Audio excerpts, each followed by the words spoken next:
Hey everyone, so I'm Rob Martinson with Pure Storage. This is Mike Sass, my engineer. We're here locally, here in Minneapolis. Who has heard of Pure Storage? Jared, wow, marketing team, nicely done. So we're not talking, about specifically Pure Storage. We wanted to talk a little bit more about kind of the state of flash today, where we've been in the past, where we're at today, and kind of level set where the industry is in the future. So. Thanks for Deltaware for putting this on. It's pretty cool back in the vendor room, kind of walking around, learning more.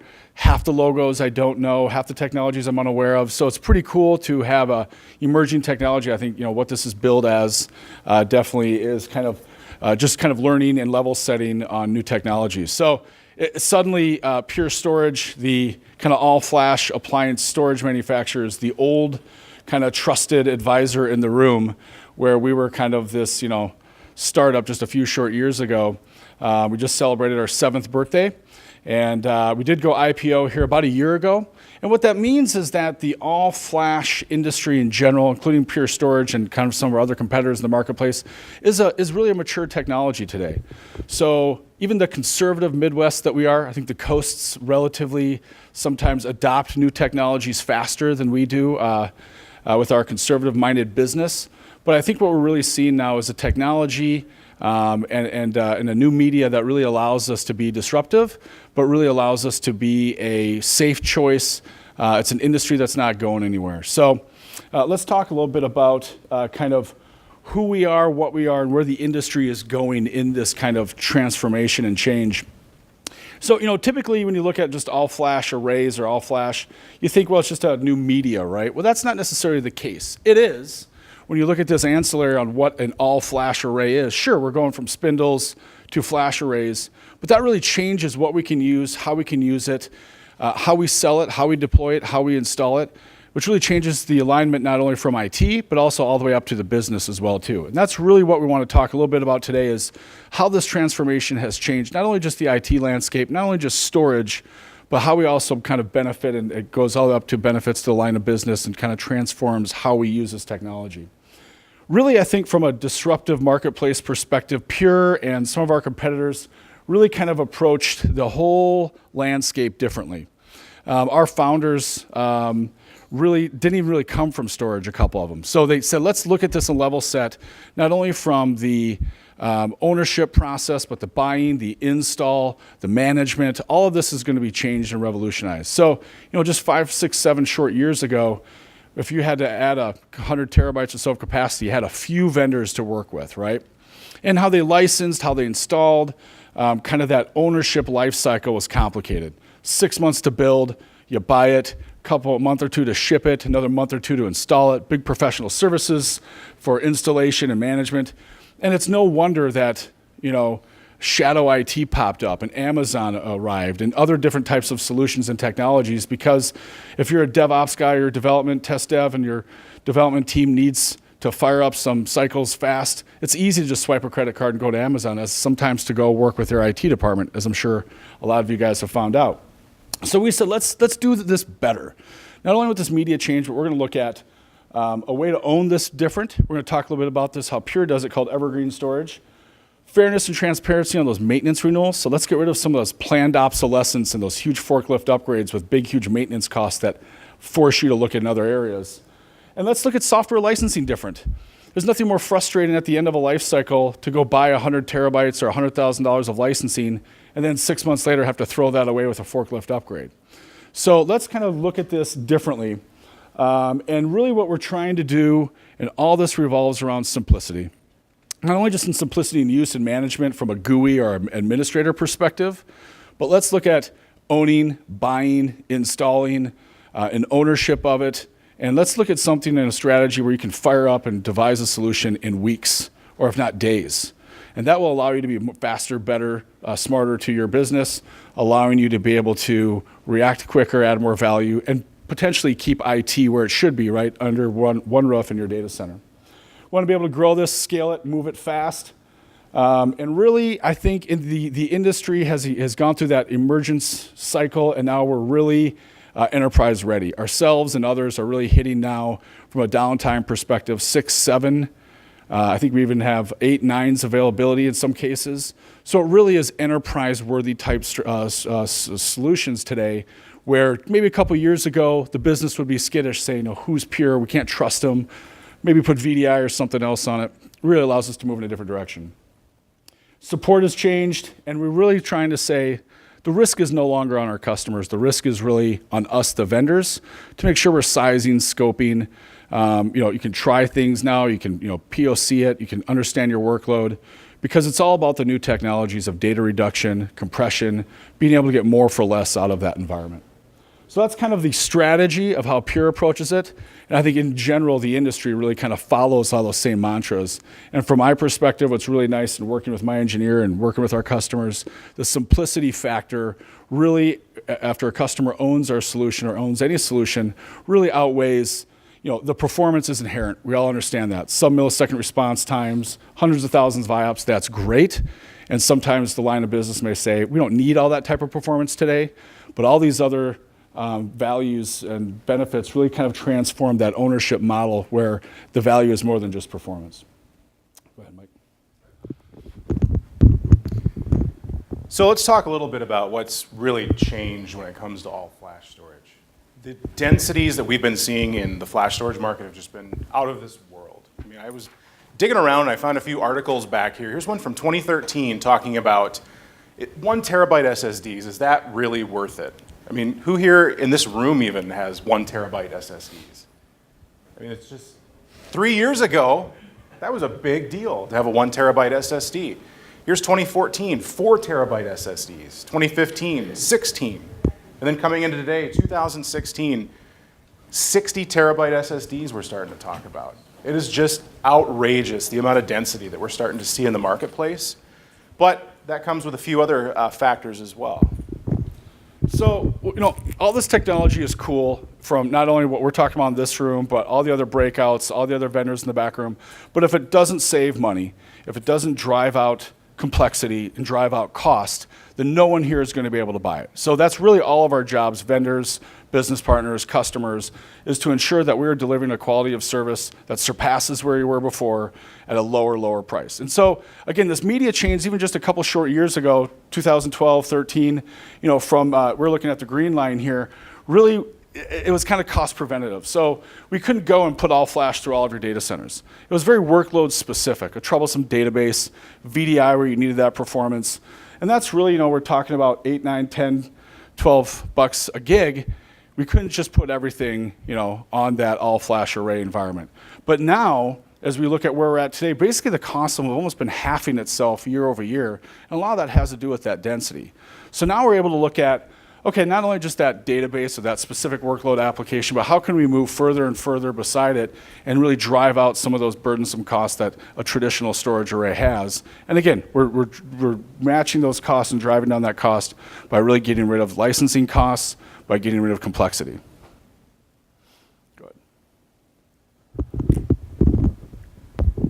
So as these densities start to increase, the dollar per gig starts to get a lot more attractive. That really enables a lot of businesses now today. Let's just start putting everything on flash. We're starting to see businesses adopt a flash-first policy. As we put out application workloads, different data sets, it needs to be on flash. We want to experience the benefits of it, not just from a performance standpoint, but from the management of it, the consumption life cycle and whatnot. It's not just tier 1 anymore moving to flash. We're seeing tier 2, dev test, and even big data and analytics. We have a product coming out next year called FlashBlade that's specifically geared for that market. Big object, scale out, all flash kind of NAS file system that addresses that. And the price is really becoming to a point now where it's so attractive. You get so much faster performance, but on top of that, so much more density. You save a lot of money on cooling, on rack space, management, networking infrastructure. It's just making more and more sense as time goes by. Like when Pure started years ago, we predicted that pretty soon, almost everything is going to be on flash. So how do we make that journey as easy as possible? Can you give more details on the big data analytics? How is it going to be integrated? Yep, we're chat a little bit about that. Yeah. So there's a few things that are good and bad about some of these changes, specifically when it comes to the density and price. What's really, really good as we're all seeing, we can start to actually buy more flash. It's a lot more economical to go out and buy some flash storage. The prices keep coming down. That's a good thing. Flash is going to bring better performance to more applications. We can buy more of it now. It's a lot more cost effective. More applications, more users, more businesses are going to start to experience the good side effects of moving their data to flash. And flash, like we talked about, is going to enable enormous densities and a reduction in power and cooling costs. But there's caveats with that. As that density starts to go up, performance per gig is going to start to go down. We've got a glass ceiling on solid-state drives today, simply because SATA, SCSI, RAID, that was all designed for disk technologies decades ago. So there's a glass ceiling that we start to bump into with SATA solid-state drives, where they're hitting 500 megasecond or so, they top out. There's only so many IOPS, so much latency that they can support, and pretty soon we've just ran into a wall when it comes to SSDs. And making them bigger and bigger and bigger might get us more density, might get us more storage, but it hurts overall in terms of the performance per gig, which is really the biggest reason we're starting to move to flash is we want that extra performance. We don't want the slowness of spinning disk anymore. So what do we do about it? Well, this is one of the ways that we're addressing that problem in the industry in general is NVMe. So this is a completely new storage protocol for accessing flash memory. So we're not going to treat it like it's a disk anymore. We're going to treat it like it's memory. So the NVMe protocol for talking to flash storage has a lot of advantages in it over traditional SCSI, SATA, and so on. SATA had limited parallelism. I mean, how many people here know how many simultaneous read and write operations can a SATA solid-state drive perform? It's just one. It can read or write, but not both at the same time. That's one of the challenges with that legacy architecture. NVMe, on the other hand, instead of having just that single queue with only a certain number of commands, there's 64,000 command queues in NVMe, each with 64,000 commands. So you're getting a tremendous growth in parallelism with the flash memory versus SATA, which is, again, treating it like disk. And that unlocks massive performance gains. We're seeing now, just today with the kind of baby NVMe flash that's coming out, over 2 gig a second of bandwidth and throughput, reads and writes that are happening versus the 500 meg we're used to with solid-state drives. And because of that parallelism, the ability to take advantage of multiple processors on the host side, we can push way more IOPS with NVMe than we ever could with SATA.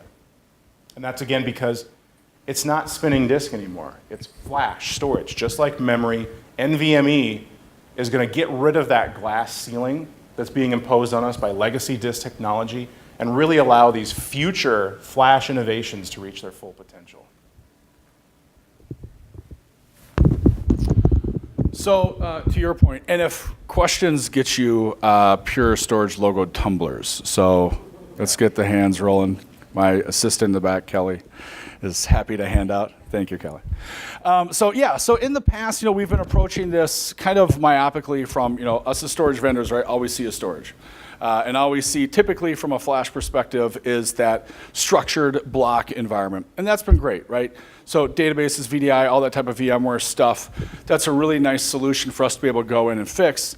And again, this is all about cost per terabyte and being able to drive out cost in the data center.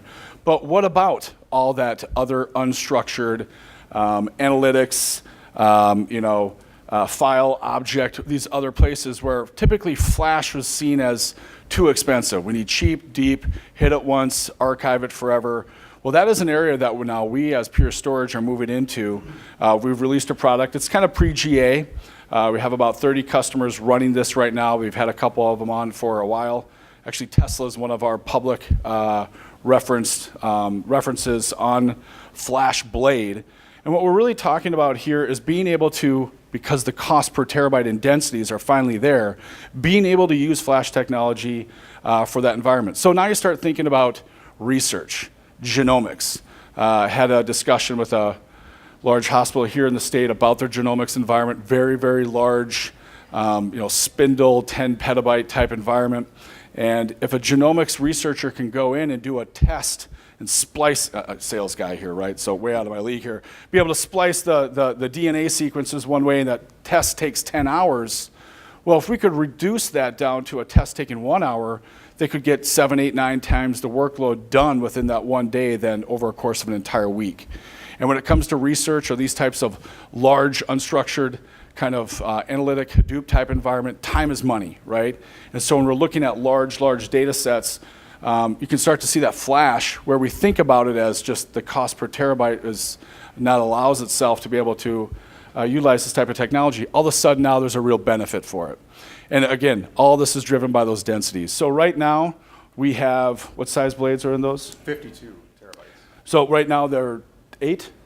Today they're 8. At GA next year they're going to be 52. So 52 flash blades times 15, and that's before data reduction or any type of dedupe or anything else. So we're really talking about, again, it's not just the change of the media of disk is disk, storage is storage, but how we utilize this technology, what it means to the business, what it means to the organization in general has completely changed, and we can really do more with less at a cost per terabyte and a cost for not only just hardware and CapEx, but also in the OpEx outlay as well too. So, and this is kind of, again, to not only just the kind of application workload, but this is, a pretty standard kind of general customer environment that structured block environment is kind of flat, it's predictable, right? You know how your databases are going to do next year, maybe 20%, but that unstructured kind of goes in a place that sometimes we can't quite wrap our brain around of what's going to happen next year. So again, a way to be able to think about flash differently in your environment, and we're really excited to be able to have this launch. So it's something that's available. The Pure team will be happy to talk to you more about it. It's an emerging technology. And it's something that we're continuing to kind of take feedback from customers. We love to hear, what do you think you could use this technology about? So it's not something that you're doing today, but it really allows us to be able to say, Mr. Customer, we'd love to hear what we could build to better enable this to ensure that we're giving you what the business didn't even know was possible. So we'll go to the next slide. Yeah. So this product is kind of unique, FlashBlade. We can go into more detail offline about this, but in essence what this is unlike some other scale-out products in which you have individual nodes you put in your rack and they all connect to your network infrastructure. The network is all within the chassis here. So there's just a couple of connections out the back of it, that's it. And then you can put 52 terabyte blades in here, up to 15 of them. So you can start to have multiple petabyte scale of all flash storage within a single rack space, getting incredible density, incredible throughput and performance on that. So you can start to take advantage of things. Internet of Things is a big thing that's coming out as the years go by. People are starting to learn, what can I do with my data about my data, and start to become more proactive with the business instead of reactive as time goes by. So, I kind of touched on this a little bit in the beginning, but we understand that there's alternatives from our customers. And when we talk to them, your job has gotten very complicated over the last just couple of short years. The options on rolling out applications to your organization are plentiful, where it used to be, host, network, storage. Now there's lots of different ways for you to do that. On-premise, off-premise is kind of the first deciding factor. A lot of our customers have some type of legal obligation to keep things in the data center. When we look at our customers' environment, we want to enable that. But we also see that the transformation has happened, and we understand why customers looked off-premise and looked at different reasons and different off-site, if it's application as a service like a Salesforce, or maybe more of a traditional just Amazon or anything else. So we understand why they did that. What we're trying to understand is what does the customer need and what's best for your organization, and being able to rapidly deploy, drive out that complexity, and be able to install. Mike, my pre-sales engineer, does most of our installations along with our business partners, and we're talking about an hour installation for 40, 70 terabytes raw, and then we go to lunch. It's not the massive scale out months and months of project management to install an environment like this. So being able to respond to the business much, much faster enables you to basically keep public cloud private on site. But if there is a reason that makes sense to go to the cloud, we want to be able to work beside that, and we have technologies to be able to kind of interface directly with S3 or anything else as well. So being able to enable the direction that your organization is going, it's not something that we're fighting against, right? We want to make sure that we understand why you're doing that and how we can work better with your organization. But there are reasons and applications that we believe should stay on site, and we want to be able to, a better way to be able to do that. So the idea being, you know, on-premise, one of the reasons that it, you know, makes sense, or one of the reasons actually that people are, you know, looking to, you know, move more data out to the cloud. I mean, some of these technologies we've talked about, flash storage, is available in the cloud. You can go out and get, you know, public cloud storage that's flash and it performs pretty well. But what if we had something that was on-premise that behaved kind of like the cloud? We had more of a flat cost associated with it. It was a lot easier to maintain, to use, and consume, so that businesses can actually have on-premise storage that behaves more like the cloud. And that's what we want to try to achieve. Okay. So what we're trying to do that's unique in the industry is something that we call Evergreen Storage, in which we want to enable our customers to not just buy some storage, use it, it's fast and it's fun, and in 3 to 5 years you throw it away. How many here right now are doing some type of data migration, looking at new technologies, forklift upgrade, anything like that happening in your data center this year at all? Few. Quite a few? Cool. So what if we could eliminate a lot of that and be able to keep assets longer and have them appreciate over time as opposed to depreciating, right? Yeah, exactly.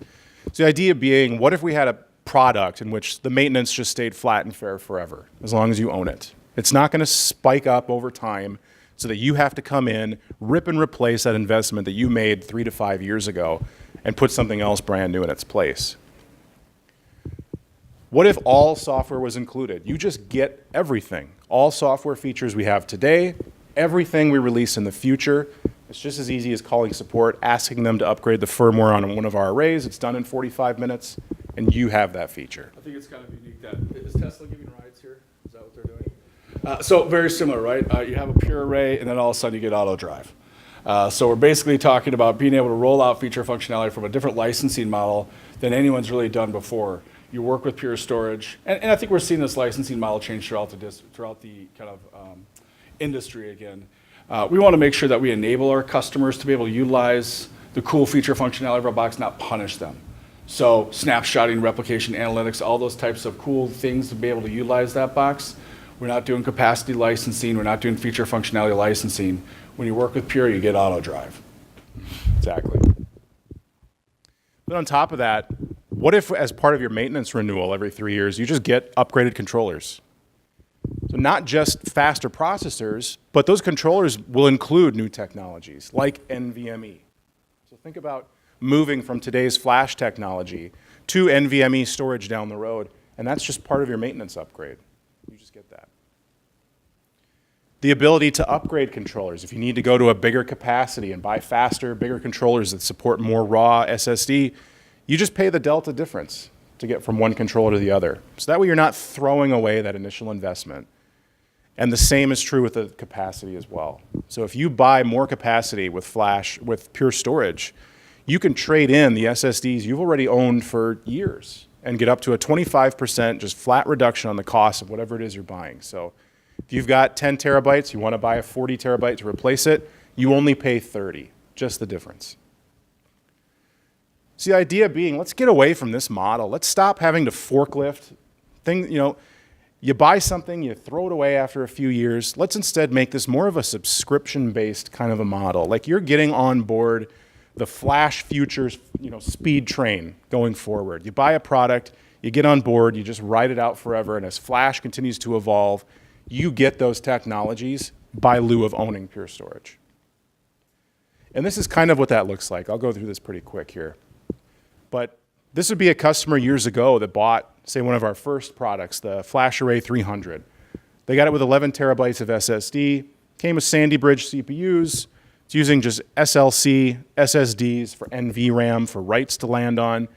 You got MLC solid-state drives, not a lot of density. But as years go by, we continue to release new software features that they just get as part of owning the box. Year goes by, they decide to buy more SSDs, they double the amount of capacity they have. It's easy, you just plug it in and go. But at year 3, they want to get some more capacity. They're going to buy a 24 terabyte shelf now. Well, in order to do that, you need the 420 model, a newer model of controllers to support that raw capacity. Well, if you buy that capacity, you just pay the delta. We swap out the controllers non-disruptively, Now you've got the FA420, newer processors, more solid-state drives, more performance. Then at year 3, when it comes time to renew the maintenance, they get free controller upgrades as part of that maintenance program. So we'll come in and non-disruptively swap out those controllers that they had. This is gonna be a free upgrade for them, going to Haswell CPUs. Now we're using DDR memory instead of SLC solid-state drives for NVRAM. Now there's PCI Express backplane between the controllers because they're just blades that go in the back of a chassis. A lot faster. We're not using InfiniBand anymore. Let me just emphasize that point real quick. So you can see how that ownership model of appreciating technology can really start to change. And that's why we call it kind of this on-premise subscription-based storage model. Again, by refreshing that storage controller, we keep that disk in your data center. We're not moving that. We're not moving that flash technology. We're not having to do that forklift upgrade and data migration. Let's just roll those controllers into what's available at that time, bigger, faster processors, everything that Mike mentioned. And now you can land that capacity and keep that longer. Now it does have impact to the business. Now you're thinking, okay, we could work with accounting and depreciate this asset longer. Everyone likes to sweat assets, but no one likes to deal with an 8-year-old technology, right? And that's where that planned obsolescence kind of, it pays to kind of refresh. Well, there's a lot of pain that goes to that refresh as well too, right? So what if we can just change the brains of this, get the compute faster, get the network faster, and leave that flash technology in place much, much longer? And part of what enables that story, this kind of vision of the array getting better with time, is that we don't have any sort of limit on these SSDs as to when they're out of maintenance here. So these are warranted forever as long as you own the box. So if you want to buy an array and just leave it in place for 10 years, we're not just going to one day say we won't replace these SSDs anymore if they fail. They're good forever as long as you have maintenance. Yep. So this just kind of shows again, over time, instead of having just the pizza box controllers, now it's a chassis with room up front. Another year down the road, the cost per gig of flash just keeps on going down. Now they can put a data pack in that's TLC, solid state media, instead of MLC. It's all put together as a single storage pool that they can allocate from. The box doesn't care. We don't have to keep all these capacities the same. We don't even have to keep the technologies the same. So you can keep taking advantage of these newer technologies as time goes by. And then here, an example, customer wants to drastically expand their solid state footprint. They want to buy another 218 terabytes of SSD, which requires them to go to the biggest controllers we have. They're just trading in the controllers they got for free as part of their maintenance, paying the difference between the M50 and the M70, and then taking these old SSDs they've had for years, trading those in towards these new ones, and they're only paying the difference. Getting 218, trading in 48, but only paying for 170. We come in, non-disruptively upgrade it. Now we've got a 256 terabyte solution, only occupying 5U of space, huge density. You've seen in here the CPUs keep getting better, the NVRAM keeps getting better. And that's going to continue in the future. What if the next product has Skylake CPUs? We've got faster NVRAM. We're using NVMe flash instead. We widen the backplane between the two controllers. Every step of this journey is done completely non-disruptively. There's no outages. There's no performance impact to the business. Everything just stays on place, running on the array, and it just gets better with time. That's it. Kind of like Mike, just gets better. Better with age, right. If anyone has any questions, any thoughts? Yes. Yeah, so your upgrade cycle, are they per the purchase date or is it on just an annual basis for every customer? So like the upgrades, the maintenance renewals to get the free controllers? Yep. So it can be really at that 3-year point when you decide you want to renew the maintenance for another 3 years. Per customer? Yes, correct. Correct. Every cycle is going to be unique to the customer. That's right. Yeah. And Yep. if you think about what that means is, as someone who buys capital, you may find that you're always asking your vendor, like, what's the life cycle? I want to buy something that's being replaced in 6 months from now. What's the kind of hardware journey, trying to hit that sweet spot and buying new technology, but not the best technology because you don't want day one technology, but you don't want end of life technology. So that kind of all goes away. Buy it as needed, and you can, rest assured within a year or so or whatever, you'll have that newer technology available as it kind of rolls out within that journey. So this isn't a program. This isn't something that we do. It's actually in our license agreement with our customers. So this is something we've done from day one. We just celebrated our 7th birthday. And so this is something that we plan on offering to our customers long term. We're kind of cheating too if you think about what we're doing. We don't want to have N-1, 2, 3, 4 technology in the field. We demand to be able to active proactive monitoring and support to our customers, and having multiple solutions in the field, different code levels and everything else really isn't beneficial to us or the customer experience. So we want to ensure that we're kind of clearing that old N-2 or 3 technologies, their old generations. We're on our 6th generation technology now. We want all customers on the same level and the same platform.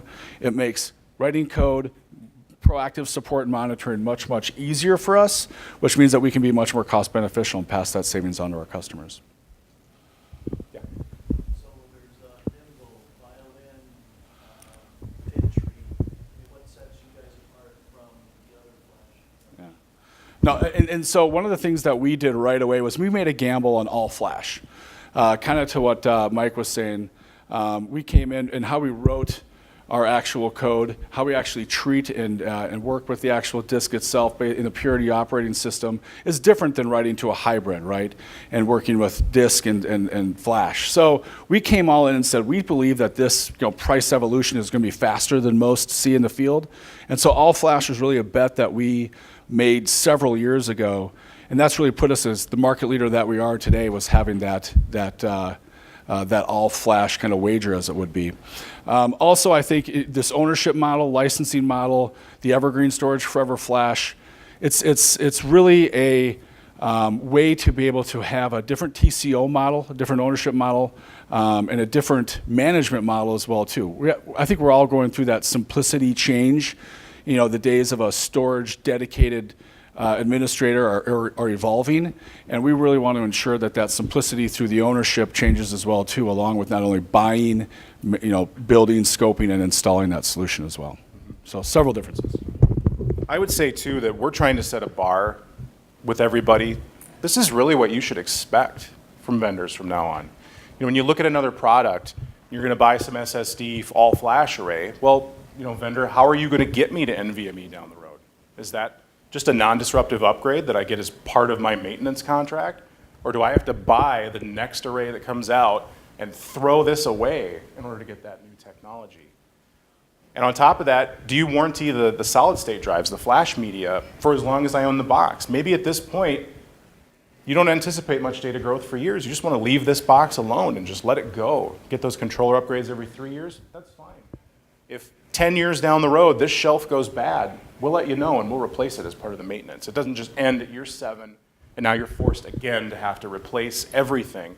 This should really be what everybody starts to expect now when it comes to storage. And with this model, we don't have an end of support, an end of support life or anything else, because again, your ownership is evolving over time. So that ownership model is different, it's unique. And I don't know of anyone, I've heard some other kind of promotions or things kind of offering this, but I don't know of anyone else in the industry offering something like this. Yeah. Just curious, you probably don't need to go into, not technical, but how would you do it non-disruptive? So you have a customer that bought, let's say, a first generation chassis with the components in there, and then let's say 12 years later, you got this totally revamped. How do you go about changing the chassis, because you got a whole new bus system and everything? Yeah. And how do you non-disrupt it without doing any data migration? Yeah. I'm curious how that works. So apologies everybody online, we haven't been repeating the questions, but what was asked is, how do you go from something like this, where it's a couple of rack mount servers into a chassis with completely different technology? How do you get from this to this? Well, the older technology was using InfiniBand connections to connect those two servers together. Chassis is obviously going to be completely different. All we're really doing is these exist in an active-active pair to the hosts. So when we come in and we have these two servers here, all we're doing is we're just taking one online, temporarily connecting the remaining one to one of the controllers in the back of this, making them a cluster together. Once we're satisfied that they're both serving I/O, the old controller and the new, then we fail over that final old controller to the one in the new, and now everything's running on the new controller. We've been shipping gear for about 6 years now, approximately. So we've done Are we in thousands yet? But we've definitely done lots of data in place migrations like this, not only locally in the region, but also nationally as well too. So happy to have you talk to one of our customers that's done that. We can go into more detail as well too. Happy to shed some light. Yeah, Jerry. So with this Evergreen model, and I know it's going to be different for each company, but do you see a leverage point for how they finance it? Are they leasing it? Are they buying it? Depreciation is going to be very different. Yeah, so the question is the sales guy question. How do we basically look at buying this and owning this asset long term? It's kind of cool. So my first question was, well, don't we asset tag as IT, buyers and owners, the controller itself, and isn't that a different asset tag, and how do we depreciate that? We look at the controller as a part. It's basically like adding more capacity or upgrading the disk itself. So we asset tag the entire array itself. So your accounting can look at depreciation schedules, whatever you want, on how you own this. Leasing, happy to talk to Brian Bagler, some of the kind of leasing agents out here on how they want to go about this. That's really up to you, your organization, on how you want to go about doing if it's more of a buyout type environment or not. So that is really kind of up to you, the customer, and how you want to own this. But I will tell you, it does change the accounting discussions on how you want to depreciate an asset that you intend to have there longer than a typical 3 or 4 year life cycle. So does that answer your question at all? Cool. So yeah, it is. We see a lot of customers who do love to sweat an old compellent environment or kind of that assets on floor a long time. We want to enable that, and not to go off on a totally different subject because I'm about out of time here, but our theory on this versus hyperconverged, you can see how it does change. And when we look at kind of flash array ownership over several years, not doing data migrations, the reason that we don't have a hyperconverged solution today is that basically that host environment changes faster than we want the disk environment to. So it is kind of an ownership question, and understanding why customers may look at hyperconverged as they do. We basically say our ownership life cycle is going to be a completely different schedule than that host environment. And that's why we like to be able to kind of take this strategy, leave that data in place long term, and then it's kind of you, the customer, to decide how you want to go about kind of changing the environment around it. Yeah, we really want this model to be totally unique. So no matter what the technology is, the discussion should really be, when I buy this, whether it's a legacy storage product, whether it's a hyperconverged product, well, is the maintenance going to go up after year 3? With that product, am I going to have to then make a decision to either throw this away or to keep having to pay higher maintenance bills as time go by? Or, this, in my opinion, as flash comes out, if you treat flash the right way, it's going to last a very, very long time. And this should just be what everybody comes to expect, whether it's legacy storage, hyperconverged, whatever. Let me buy my product, put it on place, use it as long as necessary until I make the decision to get rid of it, not the vendor. Yeah.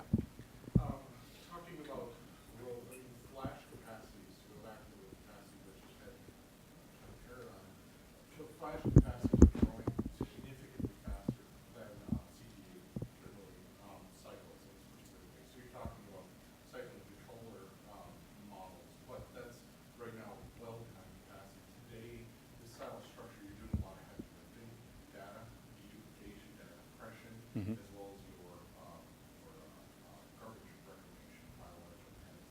How do you see staying ahead of that?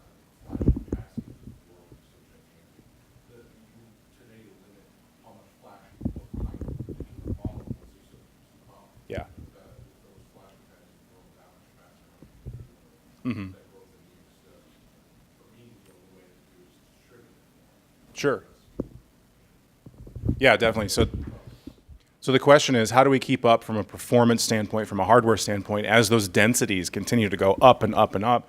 How do we ensure that we actually have enough horsepower in this stuff to support that giant leap forward in capacity? We just recently announced these 180 terabyte shelves, the ability to do 152 terabytes inside the chassis. Well, that's all great and dandy, but if I don't have the horsepower behind it to support that, you're right. So one of the advantages that we have is that since everything was designed for flash from day one, everything's software based, so that we can find efficiencies in the way that we handle the deduplication, the compression, the replication, so that not only are we riding kind of that Moore's law as CPUs continue to get faster and faster and faster, so we have more capacity, we have the ability to also improve the code to get more efficiency in it, to make sure that we get more bang for the buck for this. So even products that we've been selling The M series, for example, with the latest code that we just released, the raw capacity ceiling on all those boxes have gone up by 50% because we found a way to get more efficiency out of the deduplication, out of the replication, so that there is less CPU horsepower being used, so that we can stuff more flash behind it.